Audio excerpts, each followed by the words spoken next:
అందరికీ నమస్తే అండి. జగన్మోహన్ రెడ్డి గారేమో నిన్న నర్సీపట్నం వెళ్ళారు. అక్కడ వైసీపీ హయాంలో నిర్మాణం స్టార్ట్ చేసిన మెడికల్ కాలేజీ భవనాన్ని పరిశీలించడానికి వెళ్ళారు. అది విశాఖపట్నం ఎయిర్పోర్ట్ నుంచి దాదాపుగా 60 కిలోమీటర్లు రోడ్ షో చేసి, ర్యాలీ చేసి, బల ప్రదర్శన చేసి, బరితెగించి, అంటే క్యాడర్ బరితెగించారు. నేను ఇక్కడ జగన్మోహన్ రెడ్డి గారిని ఏమీ అనట్ల, క్యాడర్లో కొంతమంది ఫ్లెక్సీలు, వార్నింగులు, అంబులెన్స్కి దారి ఇవ్వడం ఇదంతా సరే. ఎనీవే బల ప్రదర్శన అయితే చేశారు. జనాలను చూపించాలనుకున్నారు, చూపించారు.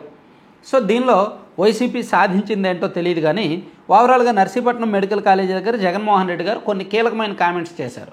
మెడికల్ కాలేజీలను ప్రైవేటీకరిస్తున్నారు, ఇది తప్పు, పేదలకు వైద్యం అందదు, విద్య అందదు, ఇదంతా కూడా ఒక పెద్ద స్కామ్లా కనిపిస్తోంది అన్నారు. నిజానికి అది ప్రైవేటీకరణ కాదు, పీపీపీ అనే పదాన్ని వైసీపీ మర్చిపోయింది. పీపీపీ అని చెప్పట్లా, ప్రైవేటీకరణ అనే చెప్తున్నారు.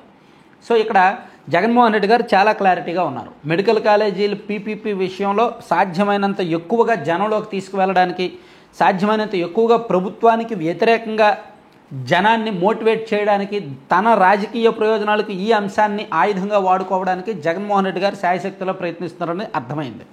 దీనిలో భాగంగానే 1 కోటి సంతకాల సేకరణ చేయాలని, అలాగే రచ్చబండ నిర్వహించాలని, ఎక్కడెక్కడైతే మెడికల్ కాలేజీలు ఉన్నాయో ఆ జిల్లాల్లో రచ్చబండ నిర్వహించి ప్రజలను ఎడ్యుకేట్ చేసి వాళ్ళ సంతకాలు సేకరించి 1 కోటి సంతకాలు తీసుకొని ఆ 1 కోటి సంతకాలు గవర్నర్ గారి దగ్గరికి తీసుకువెళ్ళాలని, దీన్ని ఒక పెద్ద ఉద్యమంగా, ప్రజా ఉద్యమంగా చేయాలని వైఎస్ఆర్ కాంగ్రెస్ పార్టీ సంకల్పించింది. మేబీ అది వాళ్ళ రాజకీయ వ్యూహం కావచ్చు.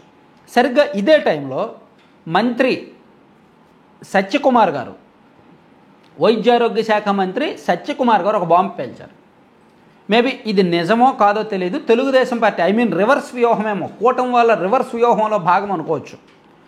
ఆయన ఏమన్నారంటే, నిన్న జగన్మోహన్ రెడ్డి గారు ఒక్కొక్క మెడికల్ కాలేజీ నిర్మాణానికి అంచనాలు పెంచేసి 100 కోట్ల రూపాయల లంచం తీసుకున్నారు. ఒక్కొక్క మెడికల్ కాలేజీ దగ్గర 100 కోట్ల చొప్పున మొత్తం 17 మెడికల్ కాలేజీ వాళ్ళ దగ్గర కూడా లంచం తీసుకున్నారు, ముడుపులు ముట్టాయి.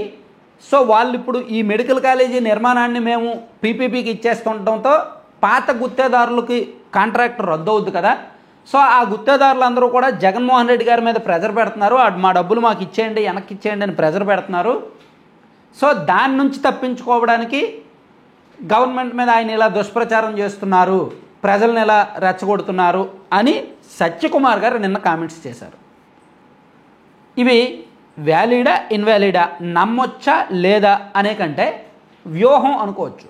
జగన్మోహన్ రెడ్డి గారిని డిఫెన్స్లోకి నెట్టేసే భాగం అనుకోవచ్చు. వైసీపీ మీదకి రివర్స్ వ్యూహం అనుకోవచ్చు. నిజంగా 100 కోట్లు తీసుకున్నారో లేదో మనకు తెలియదు. సాధారణంగా ఎవరైనా సరే పనుల్లో లంచాలు తీసుకుంటారు. ఇప్పుడు ఉంది, అమరావతిలో పనులు జరుగుతున్నాయి, 1000 కోట్ల పనులు జరుగుతున్నాయి. వీళ్ళు ముడుపులు లేకుండానే పనులు ఇచ్చారా? లేదు కదా. సో ఏ ప్రాజెక్టులు అయినా సరే, ఏ ముడుపులైనా సరే, ఏ విద్యుత్ సంస్థ షిరిడి సాయి కాంట్రాక్ట్లు ఇస్తున్నారు, డబ్బులు తీసుకోకుండానే కాంట్రాక్ట్లు ఇచ్చారా?